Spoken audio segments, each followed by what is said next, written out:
Почитувани, нема поголем непотизам од тоа фирма на син на вработен во кабинетот на Црвенковски да добие 530.000 евра за сумнително и нетранспарентно завршена работа.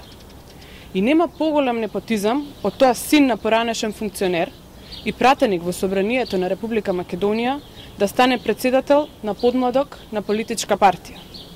Почитувани, Социјалдемократскиот сојуз е во паника и води исклучително ниска и вулгарна кампања. Само ке подсетиме дека сопрузи, сопруги, татковци, синови, керки, блиски роднини на функционери од СДСМ се вработени во државната администрација. Например, во општина Охрид вработен е братучедот на Бранко Црвенковски, Љупчо Ѓурчиновски. Вработен е и братот на градоначалникот на Охрид, Александар Петревски, а тоа е Здравко Петревски. Вработена е скоро цела фамилија на претеникот Томе Чинговски, неговата сопруга, дури и 3 негови братучеди, Ацо Чинговски, Владо Чинговски и Александар Чинговски.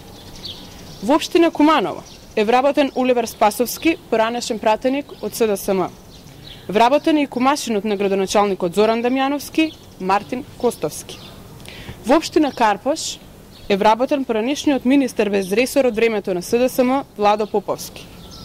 Братучетката на Стефчо Јакимовски, Мирјана Георгиевска, кумот на Стефчо Јакимовски, Јовица Тасевски. Ќерката на поранешниот градоначалник од Крива Паланка, Љупка Трајчевска. Во Струмица пак, самиот Зоран Заев вработи околу 3000 луѓе со одлуки на кадровските комисии на СДСМ. Почитувани, списокот на партиски вработувања на СДСМ е премногу голем. Во интерес на времето јас тука би завршила. Срамота е што СДСМ воопшто се дрзнува да говори на оваа тема. Граѓаните се тие кои што не може да се сетат на ниту едно дело или проект кој што го остави Бранко Црвенковски и СДСМ за себе. Благодарам.